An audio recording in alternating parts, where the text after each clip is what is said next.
सवाल पूछा गया है कि मौलाना हमें मकरूहात रोज़ा के बारे में थोड़ा बताएं, यानी कि वो चीज़ें कि जिनसे रोज़ा तो नहीं टूटता मगर रोज़े का सवाब कम हो जाता है। चलिए बताते हैं। पहली चीज़ जो कि मकरूह है, इंसान का रोज़े की हालत में पूरे सर को पानी के अंदर डिबोना। ऐसा करने से रोज़े का सवाब कम हो जाता है। दूसरी चीज़, आंख में दवा डालना या सुरमा लगाना। अगर ऐसा करने से इसका टेस्ट वगैरह हलक तक पहुंच जाए। तीसरी चीज़, तमाम ऐसे काम के जिसकी वजह से इंसान के अंदर कमजोरी पैदा हो जाए, मिसाल के तौर पर खून डोनेट करना। चौथी चीज़, नाक के अंदर दवा डालने से सवाब कम हो जाएगा, और ये इस सूरत के अंदर जब इंसान को यकीन हो कि ये दवा हलक तक नहीं पहुंचेगी।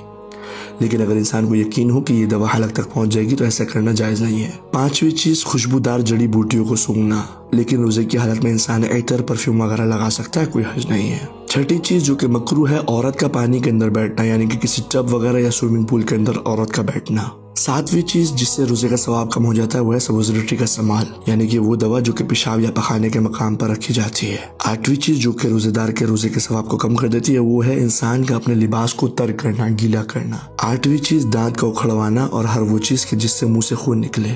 10वीं चीज़ जो कि मकरूह है, यानी कि तर लकड़ी से मिसवाक करना। और 11वीं चीज़ जिससे रोज़े का सवाब कम हो जाएगा वो है पानी या किसी लिक्विड को बिला वजह मुंह के अंदर डालना। 12वीं चीज़ जो कि रोज़े के सवाब को कम कर देती है, इंसान का मनी खारिज करने का कसद किए बगैर कोई ऐसा काम करना जिससे उसकी शहवत भड़कती हो। हमारे इस क्लिप को दोस्त, अहबाब और रिश्तेदारों के साथ शेयर करें, और अगर आपका भी कोई सवाल है तो नीचे कमेंट्स बॉक्स के अंदर पूछ सकते हैं।